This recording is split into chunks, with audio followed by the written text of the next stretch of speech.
Jadi pemerintah juga menjadi peraturan perundang-undangan, termasuk dalam hal ini pembayaran pajak dan juga kepatuhan hukum. Jadi pemerintah berkepentingan agar kegiatan bisnis berjalan secara legal dan memberikan kontribusi terhadap perekonomian negara. Seperti pengertian yang sudah saya sampaikan di minggu lalu ya.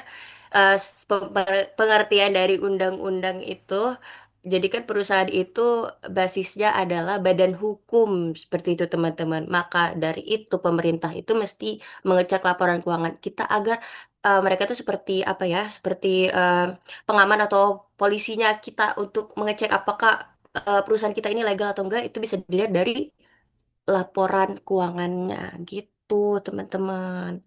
Yang keempat adalah karyawan. Karyawan itu merupakan aset penting perusahaan ya, karena mereka berkepentingan terhadap keamanan pekerjaan, kemudian gaji yang layak dan lingkungan kerja yang baik begitu. Mereka mempunyai kepentingan itu. Buat apa sih kita bekerja? Pastinya untuk mendapatkan pekerjaan yang aman dong. Itulah makanya perusahaan itu wajib menciptakan K3. Kalau K3 tidak ada, maka perusahaan itu tidak legal. Lagi-lagi seperti eh, yang diatur oleh pemerintah tadi sebelumnya. Kemudian untuk apa sih kita bekerja? Sebagai karyawan adalah untuk mendapat gaji yang layak dan lingkungan kerja yang baik. Maka dari itu, sebelum teman-teman mau masuk ke perusahaan, teman-teman perlu lihat dulu nih laporan keuangannya gimana. Dari situ bisa tercermin gitu ya. Perusahaan ini tuh perusahaan yang baik nggak sih gitu. Humble nggak sih untuk karyawan bekerja di sini begitu. Jadi teman-teman juga mesti tahu bahwa produktivitas dan kesejahteraan karyawan ini sangat berpengaruh ya terhadap keberhasilan perusahaan. Nah, dari segi karyawan juga laporan keuangan ini gitu. Yang kelima, pihak berkepentingan lainnya yang memerlukan laporan keuangan itu adalah manajemen ya. Karena manajemen ini adalah pihak yang menjalankan dan mengelola kegiatan perusahaan sehari-hari. Jadi mereka ini bertanggung jawab ya untuk mencapai tujuan organisasi, kemudian untuk juga mengelola sumber daya serta menjaga relasi atau hubungan baik dengan semua pihak berkepentingan lainnya. Nah, maka dari itu manajemen juga memerlukan laporan keuangan ini gitu. Mereka juga perlu untuk melihat nih ke depannya keputusan apa sih yang tepat untuk diambil agar perusahaan ini jadi lebih baik gitu kan. Mungkin akan ada savings atau penghematan di tahun ke depannya atau tidak, itu semua bergantung dari laporan keuangan yang kita sajikan ini, teman-teman. Nah, kemudian baik kita sekarang akan masuk ke pembahasan yang sangat penting dalam dunia ekonomi atau akuntansi juga ya, yaitu jenis-jenis laporan keuangan. Gitu, jenis-jenis laporan keuangan. Laporan keuangan ini kan merupakan hasil akhir ya dari proses akuntansi. Atau akuntansi itu dasarnya adalah proses pencatatan, sistem pencatatan keuangan gitu. Yang berfungsi untuk memberikan gambaran menyeluruh tentang kondisi keuangan, kemudian kinerja, serta perusahaan dalam suatu periode tertentu itu tadi. Laporan ini tuh, laporan keuangan ini tuh menjadi dasar utama ya bagi pihak internal maupun eksternal untuk mengambil keputusan ekonomi seperti yang telah kita bahas tadi. Secara umum tuh ada 4 jenis laporan keuangan utama yang perlu kita pahami bersama gitu ya. Kalau misalnya kita bahas dari awal sampai akhir, wah itu mesti 6 SKS gitu. Cuman ya seperti yang saya bilang di pertemuan sebelumnya, saya ingin mengajarkan hanya bagian yang kalian tuh pada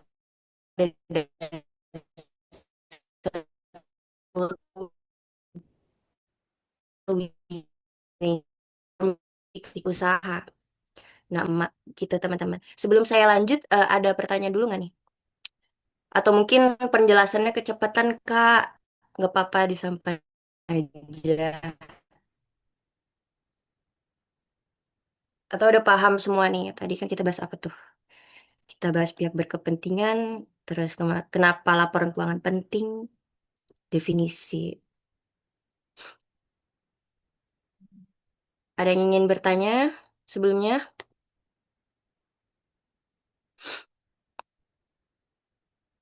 Nggak ada ya. Oke, lanjut. Pinter-pinter juga ya, mahasiswa kesehatan lingkungan ini. Bagus, bagus. Kemudian, empat laporan keuangan itu jenisnya apa-apa sih? Yang pertama kita bahas neraca ya. Baik, kita sekarang masuk ke pembahasan soal neraca. Nah, neraca ini tuh merupakan laporan keuangan yang menunjukkan posisi keuangan perusahaan pada suatu tanggal tertentu. Artinya apa? Artinya, neraca ini tuh memberikan gambaran begitu tentang apa saja sih yang dimiliki oleh perusahaan, kemudian apa aja sih utang-utangnya atau kewajibannya, kemudian berapa besar sih hak pemilik atau hak pemegang saham gitu ya terhadap kekayaan perusahaan tersebut gitu. Secara sederhana, neraca ini disusun berdasarkan persamaan dasar akuntansi namanya, yaitu aset sama dengan liabilitas ditambah ekuitas. Aset itu apa? Aset itu harta. Basically, segala harta yang dimiliki oleh perusahaan itu juga termasuk uang atau kas ya. Kita nyebutnya kas, bukan uang tunai tapi kas. Kemudian misalnya kita beli material itu juga merupakan aset. Misalnya kendaraan itu juga merupakan aset. Kemudian liabilitas, seperti yang saya telah singgung tadi, liabilitas itu merupakan utang ya. Ekuitas itu merupakan modal. Modal yang disediakan oleh pemilik atau perusahaan untuk mendapatkan harta atau aset gitu melalui melalui produk yang dijual tadi. Persamaan ini tuh harus selalu seimbang ya teman-teman. Karena yang tadi aset sama dengan liabilitas ditambah ekuitas. Jadi total aset itu harus sama dengan jumlah dari liabilitas dan ekuitas. Apabila nanti teman-teman menghitung kemudian jumlah aset dan liabilitas serta ekuitas itu tidak sama, nah itu berarti teman gagal tuh, teman-teman gagal. Artinya teman-teman mesti nyari tahu dan ngulik di mana sih letak kesalahan transaksinya gitu. Kenapa kok jumlahnya bisa gak balance nih antara aset dan juga jumlah liabilitas ditambah ekuitas gitu. Karena logikanya eh, uang masuk itu harus sama dengan uang keluar kan? Seperti itu teman-teman. Sekarang kita bahas komponennya ya. Yang pertama ini ada aset atau sumber ekonomi yang dimiliki perusahaan yang biasa dinyatakan dalam satuan uang. Jadi aset ini seperti yang saya telah singgung tadi merupakan seluruh atau semua sumber daya ekonomi yang dimiliki oleh perusahaan dan diharapkan dapat memberikan manfaat di masa depan. Contohnya ini seperti kas atau cash tadi atau uang tunai. Kemudian piutang, piutang itu berbeda dengan utang. Kalau utang itu adalah kita mm, mendapatkan pinjaman dari orang atau kita berhutang dengan orang gitu ya. Kalau piutang itu orang yang berutang dengan kita. Itu pada dasarnya. Kemudian persediaan gitu kan, misal kita apa namanya ada beli material, nah itu termasuk dalam aset kita tuh. Kemudian peralatan, kendaraan hingga gedung. Nah, itu merupakan aset gedung di mana tempat kita sewa, tempat kita memiliki perusahaan tersebut. Nah, itu juga bagian dari aset kita. Bahkan jika perusahaan ini punya tanah, nah itu juga merupakan aset kita. Di sini kan tadi saya telah sebutkan ada persediaan dan peralatan.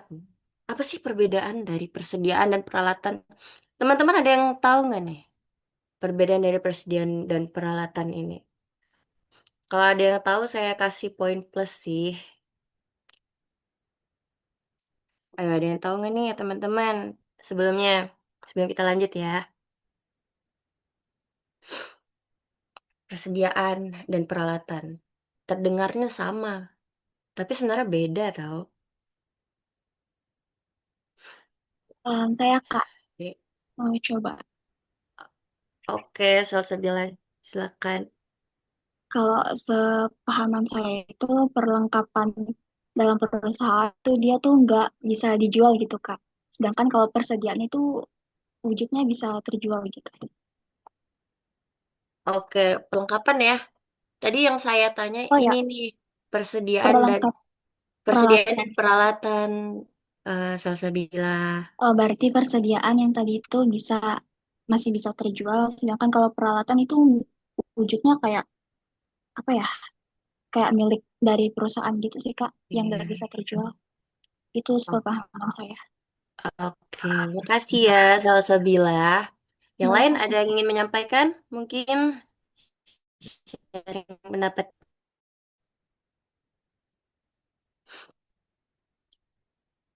Mana nih? Mau coba Kak. Oke, Gabriel, gimana tuh? Kalau Persediaan dan peralatan ya, Gabriel. kalau persediaan itu bahan yang digunakan eh, bahan yang digunakan untuk dijual di masa yang akan mendatang. Kalau peralatan itu tuh dia itu digunakan untuk membantu kegiatan operasional perusahaannya, Kak. Ya, oke. Oke, baik. Terima kasih ya, Gabriel. Yang lain ada yang ingin menyampaikan?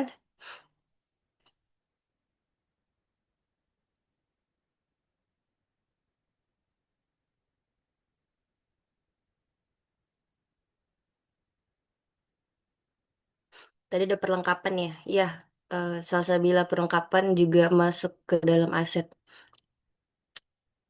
Perlengkapan, persediaan peralatan.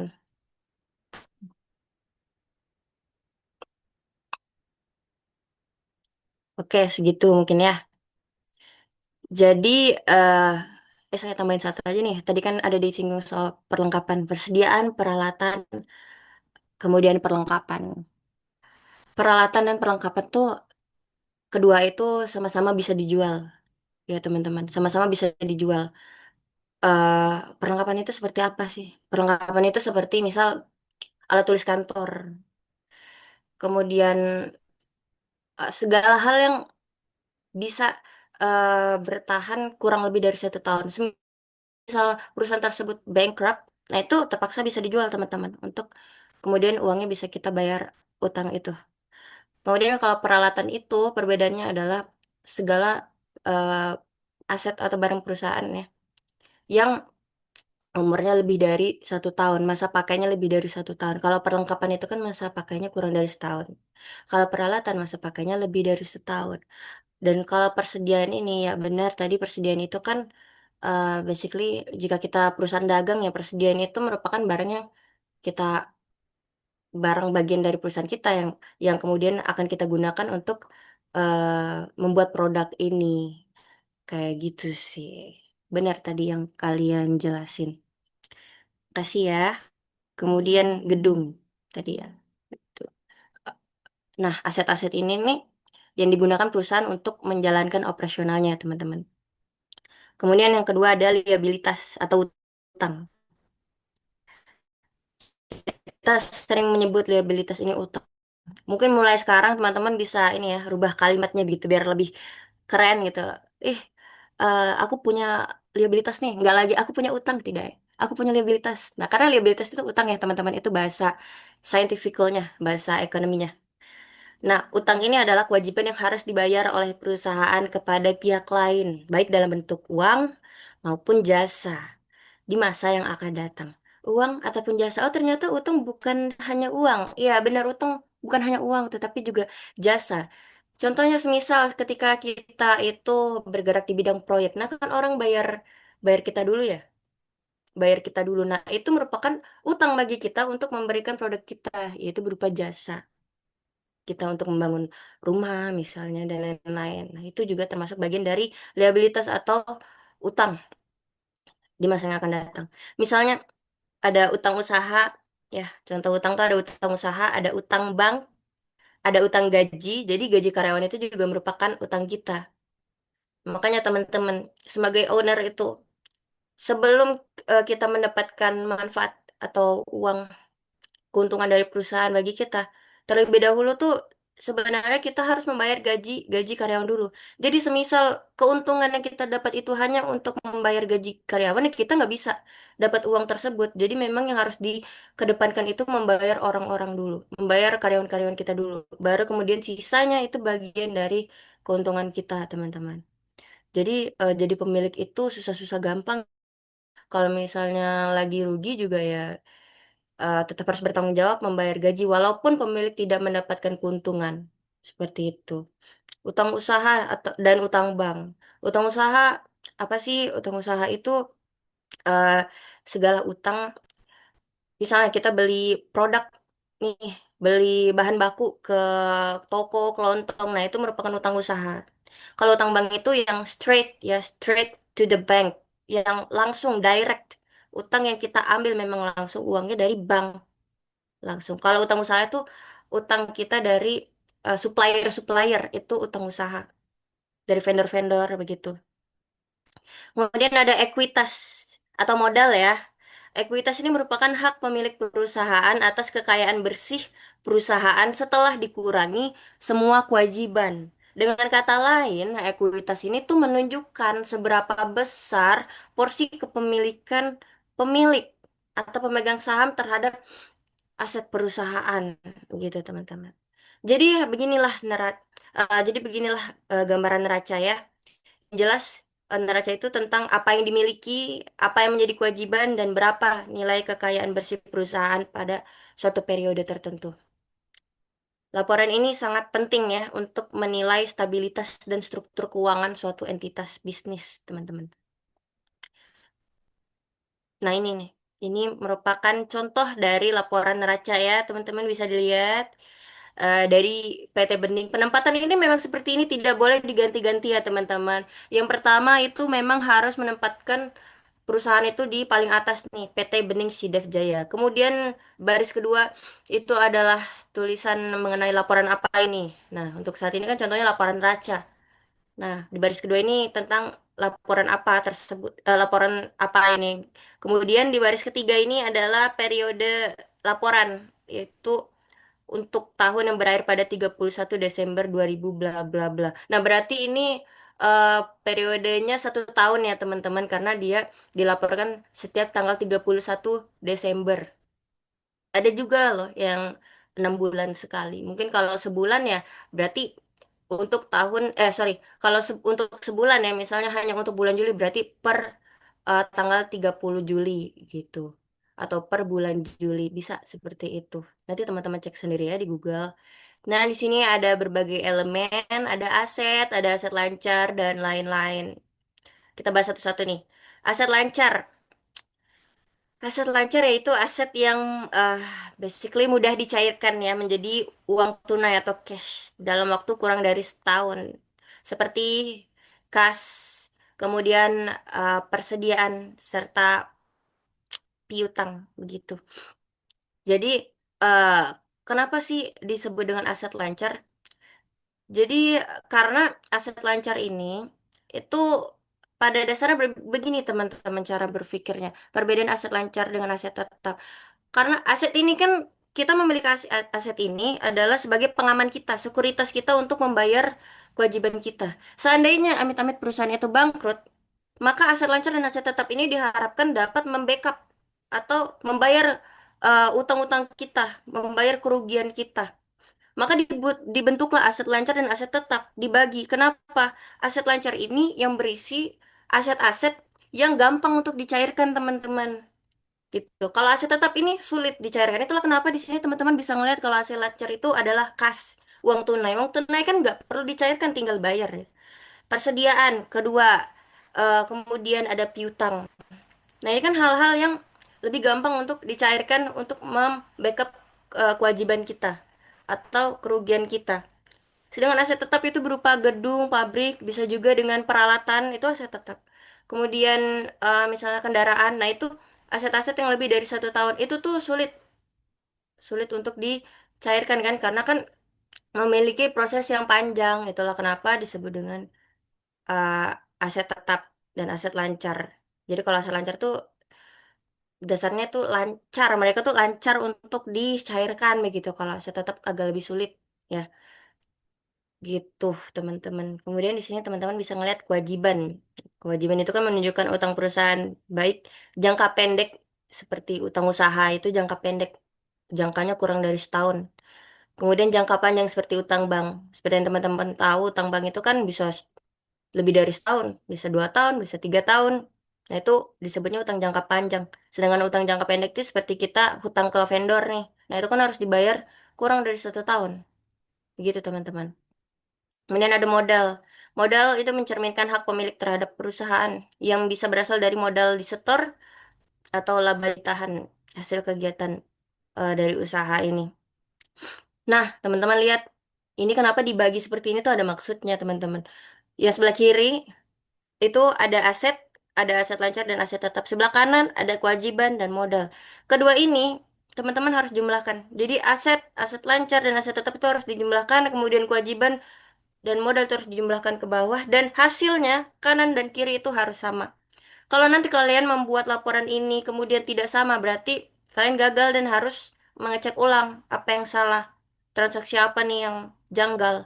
Karena aset dan pengeluaran kita itu harus sama ya. Kewajiban dan modal ini kan pengeluaran. Kemudian aset ini kan pemasukan kita dan harta-harta kita itu harus sama, teman-teman, jumlahnya. Nah, selanjutnya, laporan laba rugi. Baik, setelah tadi kita membahas laporan neraca, teman-teman ada yang ingin bertanya dulu belum tentang laporan neraca tadi? Mungkin ada yang kurang jelas.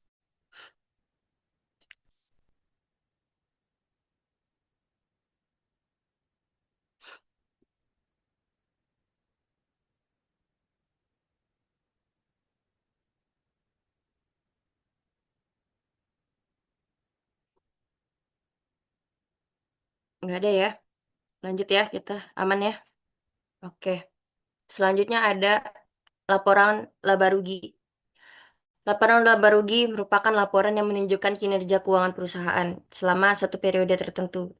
Misalnya 1 bulan, ya tadi yang seperti saya jelaskan 1 bulan, kemudian atau 1 tahun, atau 6 bulan, atau triwulan. Tujuan utama laporan ini adalah untuk mengetahui apakah perusahaan ini berhasil memperoleh laba atau keuntungan atau justru mengalami kerugian atau defisit dalam periode tersebut. Itulah kenapa namanya laporan slice rugi. Sorry, laporan laba slice rugi. Karena kan bisa jadi perusahaan ini punya laba atau untung, atau bisa jadi juga rugi. Nah, itu bisa dilihat dari laporan laba rugi ini. Nah, ini rumusnya, teman-teman. Jika mengalami keuntungan, maka rumusnya adalah pendapatan total dikurang dengan biaya total. Kalau rugi, berarti dibalik. Jadi biaya total dikurangi pendapatan total. Laporan laba rugi ini menyajikan beberapa komponen ya. Nah, seperti ini contohnya, teman-teman. Komponen-komponennya adalah seperti eh, apa nih? Ada pendapatan, ada beban usaha, dan kemudian beban-beban lainnya. Pendapatan itu merupakan seluruh pemasukan yang diperoleh oleh perusahaan dari kegiatan operasionalnya, teman-teman. Seperti penjualan barang atau jasa atau penjualan persediaan itu. Kemudian ada beban atau expenses. Kalau pendapatan itu revenue. Kalau beban adalah expenses kalau dalam bahasa Inggris. Jadi beban ini yaitu semua biaya yang dikeluarkan untuk memperoleh pendapatan tersebut. Misalnya gaji karyawan, kemudian biaya listrik ya saat kita memproduksi barang tersebut. Kemudian sewa dan juga bahan baku. Nah, selisih antara pendapatan beban inilah yang kemudian menentukan apakah perusahaan itu memperoleh laba atau rugi. Jadi semisal selisih pendapatan dan beban usaha itu minus gitu. Nah, itu berarti rugi itu, teman-teman. Kalau misalnya positif berarti untung. Begitu, teman-teman. Tapi perlu teman-teman ingat, itu hasilnya tetap tidak boleh minus ya. Maksudnya gini, semisalnya pas kalian hitung nih ternyata minus. Di sini tetap harus tulisnya dalam bentuk positif, nggak ada tulisan minusnya ya. Memang ketentuannya seperti itu. Itulah kenapa kalau misalnya rugi itu dibalik. Karena kan kalau rugi kan berarti total bebannya lebih besar kan, teman-teman, daripada pendapatan. Itulah kenapa kalau rugi berarti beban dikurangi pendapatan. Kalau untung pendapatan dikurangin beban. Karena pendapatan lebih besar daripada beban-bebannya. Seperti itu, teman-teman. Baik, sekarang kita masuk ke laporan keuangan berikutnya, yaitu laporan ekuitas pemilik. Jadi laporan ekuitas pemilik ini merupakan laporan yang berisi catatan ya tentang perubahan modal di perusahaan pada satu periode akuntansi. Laporan ini tuh penting karena menunjukkan bagaimana posisi modal di awal periode bisa berubah menjadi modal di akhir periode. Apakah bertambah atau justru berkurang? Itu sederhananya. Ini laporan ini tuh untuk mengecek apakah apakah modal kita itu bertambah atau justru berkurang. Seperti itu, teman-teman. Kalau misalnya bertambah, modal tersebut akan menjadi modal untuk tahun depannya lagi gitu. Secara umum kita dapat menggunakan rumus berikut ini teman-teman, yaitu modal akhir sama dengan modal awal ditambah investasi atau modal-modal tambahan, kemudian ditambah laba bersih atau rugi bersih, misalnya rugi ya. Artinya modal pada akhir periode ini dihitung dari modal yang dimiliki pada awal periode. Kemudian nanti ditambah dengan investasi baru yang mungkin disetorkan pemilik. Investasi baru tuh maksudnya misalnya pemilik nih nambahin modal lagi nih. Nah, itu disebut dengan investasi. Terus kemudian semisal perusahaan ini tuh juga nanam saham gitu. Sebagai bentuk investasi, kemudian sahamnya itu dapat dividen atau keuntungan. Nah, itu dijadiin modal lagi nih buat perusahaan ini. Serta ditambah dengan laba bersih yang diperoleh dari kegiatan usaha. Laba bersih itu yang tadi seperti kita bahas sebelumnya. Laporan ekuitas ini sangat membantu kita teman-teman dalam memahami bagaimana kinerja usaha mempengaruhi kekayaan pemilik serta memberikan gambaran apakah modal yang dimiliki perusahaan ini tumbuh, growth, atau justru menurun, defisit gitu dari tahun ke tahun. Di sini kita bisa melihat perkembangan tersebut. Jadi laporan ini tuh menjadi salah satu tolak ukur penting bagi pemilik untuk menilai perkembangan investasi dan hasil yang diperoleh dari kegiatan bisnisnya. Gitu. Ini juga bisa kita pakai laporan ekuitas pemilik ini untuk melihat apakah perusahaan yang ingin kita tanamkan modalnya ini gimana sih kinerjanya dalam beberapa tahun kebelakangan. Apakah modalnya itu semakin bertambah atau malah berkurang? Seperti itu, teman-teman. Jika berkurang berarti ada yang salah dengan bisnisnya. Kemudian, ini kita bisa melihat contoh laporan ekuitas pemilik. Ya, seperti biasa di atas itu adalah nama PT-nya, kemudian di bawah itu judulnya perubahan modal. Harusnya di bawahnya lagi nih ada nih keterangan per berapa tahun. Periode, oh ini ada nih. Periode 31 Juli 2024. Berarti sampai sampai dengan 30 Agustus. Oh, berarti ini 1 bulan ya, teman-teman. Dari Juli ke Agustus. Berarti ini untuk 1 bulan eh periodenya. Nah, di sini teman-teman bisa melihat keterangan berupa saldo awal. Apa sih saldo awal? Yaitu pada dasarnya adalah jumlah modal yang dimiliki perusahaan pada awal periode. Dalam contoh ini saldo awalnya itu sebesar berapa tuh? 272 juta ya. Sekian-sekian. Nah, saldo awal ini tuh menunjukkan posisi modal yang sudah ada sebelum aktivitas selama periode berjalan. Jadi, saldo awal ini adalah gini, saldo awal ini merupakan saldo akhir dari eh, laporan modal tahun lalu. Nah, kalau kita punya saldo akhir, berarti tahun depannya itu akan menjadi saldo awal lagi, teman-teman. Kemudian ada perubahan, sorry. Kemudian ada saldo awal modal. Saldo awal modal. Itu tuh merupakan perubahan modal selama periode. Jadi saldo awal modal ini seperti modal yang baru disetor pemilik begitu selama periode berjalan. Gitu. Laba tahun berjalan itu hasil keuntungan yang diperoleh perusahaan, kemudian saldo akhir yaitu total modal setelah memperhitungkan semua ini, setelah memperhitungkan semua perubahan selama periode berjalan. Dari laporan ini tuh kita bisa melihat terjadi peningkatan modal. Yang berarti perusahaan ini nih, perusahaan PT XYZ ini eh, telah berhasil menambah kekayaan melalui laba dan mungkin aktivitas investasinya, teman-teman. Begitu. Kemudian yang terakhir ada laporan arus kas. Sebelum saya lanjut, ada yang ingin bertanya? Kak, saya mau izin bertanya. Oke, silakan. Yang tadi apa laporan modal itu Kak. Iya. Nah, kalau di situ kan modal perusahaan itu kan naik ya. Iya. Bisa berarti kan ada kemungkinan juga kalau modal perusahaannya itu turun. Nah, Iya. kira-kira apa ya? Instrumen yang bikin perusahaan modalnya turun itu kayak gimana, Kak? Masih kurang paham di situ. Instrumen yang bikin modalnya turun. Modal ini tuh gini ya, perlu teman-teman tahu juga modal ini tuh didapat dari mana. Modal ini itu tuh sebenarnya didapat dari keuntungan tadi yang telah kita perhitungkan ya. Keuntungan tadi yang dilaba rugi, nah itu akan menjadi modal.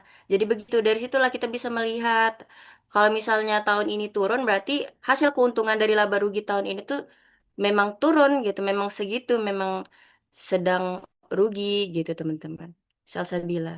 Oh ya, Di situ, kasih Kak. iya. Ya. Jadi saldo itu didapat dari laporan laba rugi. Jadi setiap laporan ini nih berkesinambungan ya, teman-teman. Dari neraca, kemudian laporan laba rugi, dan juga perubahan modal. Jadi kalau dari neraca, dari neraca itu kita bisa mendapatkan jumlah untuk menghitung laba rugi. Karena kan laba rugi memerlukan pendapat dan juga beban. Nah, pendapat dan beban itu diambil dari neraca yang kita buat. Kemudian dari laporan laba rugi, kita dapat membuat laporan perubahan modal melalui apa? Hasil akhir dari laporan laba rugi tersebut merupakan saldo akhir dari perusahaan ini. Sorry, saldo awal modal ya, kalau di laporan ini. Gitu, teman-teman. Kemudian saldo awal itu apa? Saldo awal itu yang periode sebelumnya. Kayak misal tahun sebelumnya gitu, saldo akhir tahun sebelumnya gitu teman-teman. Oke, next kita akan membahas laporan arus kas. Laporan arus kas itu merupakan laporan yang menunjukkan semua aktivitas perusahaan yang berhubungan dengan penerimaan dan pengeluaran kas selama satu periode tertentu. Tujuannya apa? Tujuannya adalah untuk mengetahui dari mana sih sumber kas perusahaan ini berasal dan kemana kas tersebut tuh akan digunakan. Laporan ini sangat penting karena meskipun sebuah perusahaan terlihat memiliki keuntungan yang besar di laporan laba rugi begitu, tapi belum tentu perusahaan tersebut memiliki arus kas yang sehat. Maksudnya sehat gimana? Belum tentu pengeluarannya itu dikeluarkan untuk hal-hal yang penting, teman-teman. Bisa jadi kalau misalnya kebanyakannya mereka malah bayar utang, nah itu kan berarti apa ya? Tidak sehat gitu. Tidak banyak memproduksi, tapi lebih banyak bayar utang. Tidak banyak membayar biaya untuk memproduksi, yang mana produksi tersebut akan menjadi pemasukan kita, tapi mereka malah lebih banyak membayar utang. Nah, itu kan berarti tidak sehat, begitu.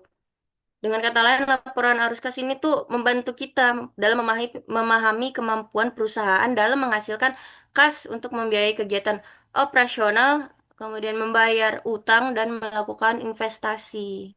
Secara sederhana ini rumusnya bisa dituliskan sebagai kas akhir sama dengan kas awal ditambah kenaikan atau penurunan bersih kas. Nih, contohnya. Nah, di sini bisa teman-teman lihat ada arus kas dari aktivitas operasi, ada arus kas dari aktivitas investasi, dan arus kas dari aktivitas pendanaan. Apa sih arus kas dari aktivitas investasi? Itu adalah eh, kas-kas yang dihasilkan dari kegiatan utama perusahaan, seperti penerimaan dan penjualan atau pembayaran biaya operasional seperti yang tadi, ya seperti yang tadi saya mention ya. Jadi jika kita lebih banyak membayar pembiayaan operasional itu kan berarti kita lebih produktif gitu perusahaannya, karena kan eh, pembiayaan operasional ini kan segala biaya yang dibutuhkan untuk proses produksi barang kita atau jasa kita. Berarti perusahaan itu berjalan dengan baik gitu karena eh, banyak memproduksi atau banyak melakukan jasa tersebut gitu. Kemudian ada arus kas dari investasi, yaitu arus kas yang berkaitan dengan pembelian atau penjualan aset tetap seperti penjualan tanah, gedung, atau peralatan gitu teman-teman. Kemudian ada arus kas aktivitas pendanaan, yaitu arus kas yang berkaitan dengan transaksi antara perusahaan dan pemilik modal atau pemegang saham atau kreditur. Misalnya pinjaman bank atau penanaman modal. Jadi basically arus kas ini adalah keluar masuknya uang tunai gitu. Keluar masuknya uang tunai misalnya transaksi pembayaran dan pembelian itu doang. Isi laporan kas adalah isi dari transaksi pembayaran atau penerimaan uang itu doang. Nah, kemudian dibagi tuh pembayaran atau penerimaan uangnya dari tiga ini. Pertama, pembayaran dan penerimaan dari operasi, dari aktivitas investasi dan aktivitas pendanaan. Agar kita bisa tahu mana nih yang lebih banyak aktivitasnya. Apakah kita lebih banyak pembayaran atau penerimaan dari operasi atau lebih banyak pendana apa namanya? Atau lebih banyak penerimaan dan pembayaran dari investasi atau lebih banyak penerimaan dan pembayaran dari pendanaan begitu. Kalau pendanaan itu basically adalah segala transaksi pembayaran dan penerimaan untuk mendapatkan dana bagi perusahaan gitu. Kemudian ini hasilnya adalah arus kas bersih dan saldo kas.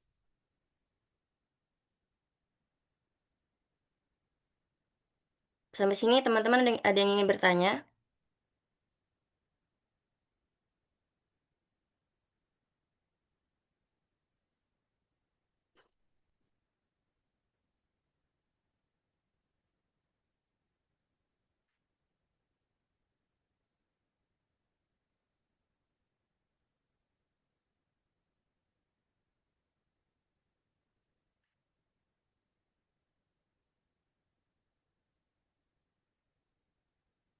Nah, di sini kita bisa memahami sesuatu nih teman-teman setelah saya baca. Dari laporan ini tuh kita bisa melihat sumber utama kenaikan kas PT Fintech ini lebih ke berasal dari pendanaan ya, daripada aktivitas operasionalnya. Berarti artinya dia tuh lebih banyak menerima modal ketimbang mendapatkan keuntungan dari proses operasionalnya atau produk yang dijual. Berarti dia memang benar dapat uang masuk, tapi lebih banyak dari mana? Ya lebih banyak dari pendanaan dari investor ternyata, bukan dari keuntungan produknya. Berarti ini nggak baik ya teman-teman. Jadi keempat laporan ini tuh saling melengkapi satu sama lain. Bersama-sama, keempat laporan ini tuh mereka memberikan gambaran yang utuh tentang kinerja dan posisi keuangan perusahaan yang sangat penting bagi pihak-pihak berkepentingan seperti manajemen, investor, kreditur, dan pihak berkepentingan lainnya seperti pemerintah dan lain-lain. Sampai sini ada yang ingin ditanyakan?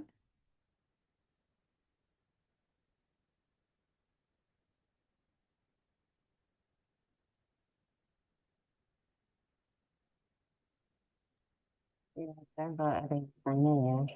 Jangan pula pada tidur.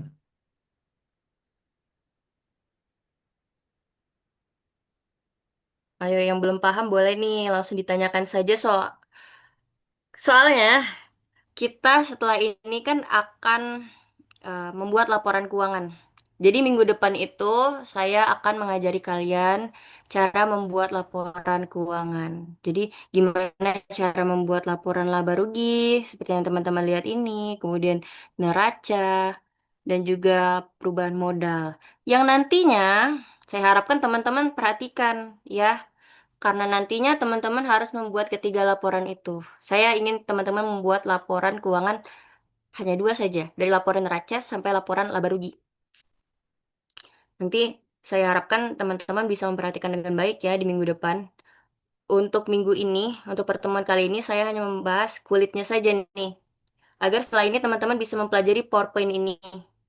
Saya harap teman-teman bisa nyari tahu lebih lanjut ya, selain dari penjelasan saya mengenai laporan ekuitas pemilik, kemudian laba rugi, dan neraca.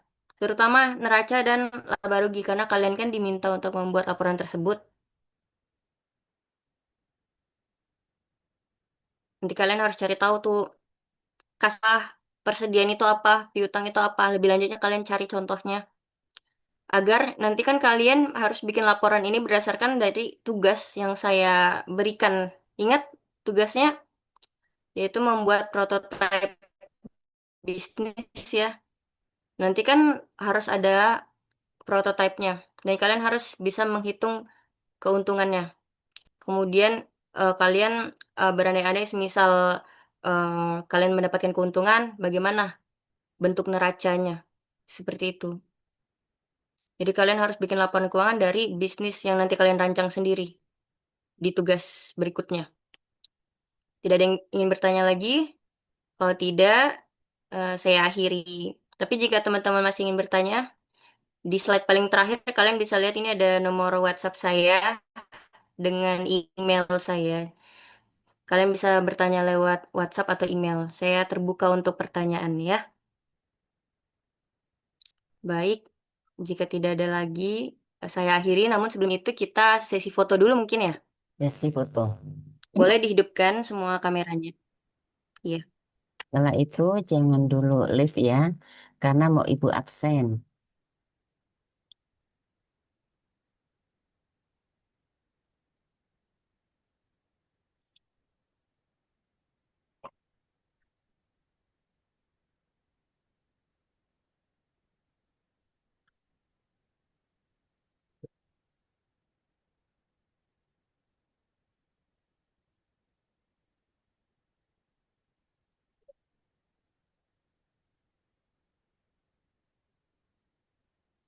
PPT-nya dikeluarkan dulu, Kak.